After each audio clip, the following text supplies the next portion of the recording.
आइए आज हम आपको 14 अगस्त 1947 का वो काला सच बताने वाले हैं जो आप नहीं जानते हैं, जो आपको कभी किताबों में नहीं पढ़ाया गया और जिसे आज़ादी के जश्न के शोर में हमेशा दबा दिया गया। जब हम 15 अगस्त कहते हैं तो हमारे दिमाग में तिरंगा, आज़ादी, जश्न और गर्व आता है, लेकिन उससे ठीक एक रात पहले 14 अगस्त 1947 भारत की ज़मीन ने इतना खून देखा था जितना उसने सदियों में भी नहीं देखा था। ये वो रात थी जब इंसान इंसान का दुश्मन बन गया। ये वो रात थी जब माँ अपने बच्चों को सीने से लगाकर रो रही थी और पिता अपनी बेटियों को बचाने के लिए मौत से भी लड़ने को तैयार थे। अंग्रेज भारत छोड़ रहे थे, लेकिन जाते जाते वो भारत को तोड़ कर जा रहे थे। आज जिस बंटवारे को हम एक लाइन मानते हैं, वो लाइन नहीं थी, वो करोड़ों लोगों की किस्मत पर खींची गई खून से बनी लकीर थी।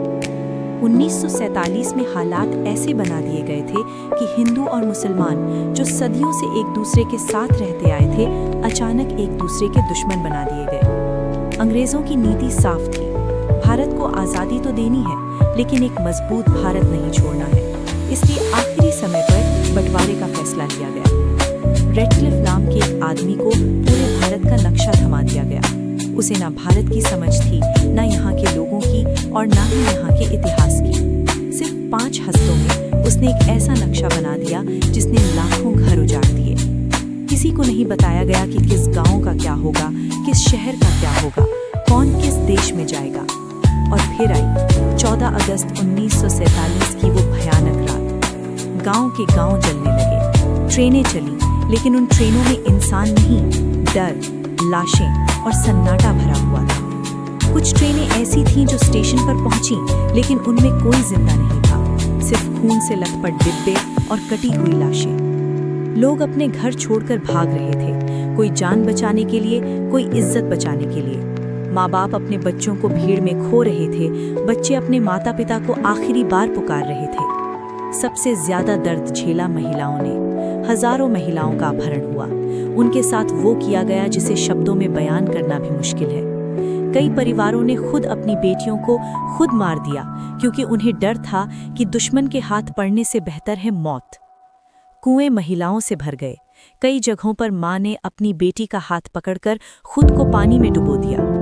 इतिहास बताता है कि बंटवारे के दौरान करीब 10 से 15 लाख लोग मारे गए और 1.5 करोड़ से ज्यादा लोग बेघर हुए। लेकिन ये सिर्फ आंकड़े नहीं थे, ये जिंदा इंसान थे, जिनके सपने थे, जिनकी जिंदगियां थी। 14 अगस्त की रात दिल्ली में जश्न की तैयारी चल रही थी, लेकिन पंजाब, बंगाल और सिंध में धरती खून से लगी थी। अमृतसर, लाहौर, रावलपिंडी, नुआकोट, कलकत्ता, हर जगह सिर्फ चीखें। कई जगहों पर तो हालात ऐसे थे कि लोग समझ ही नहीं पा रहे थे कि वो किस देश में हैं। आज जिस भारत पाकिस्तान को आप अलग मानते हैं, उस रात सब एक दूसरे के पड़ोसी थे। लेकिन नफरत इतनी गहरी हो गई कि इंसान इंसान को पहचानने लगा। सरकारें बनी, सीमाएं तय हुई, लेकिन आम इंसान अकेला रह गया।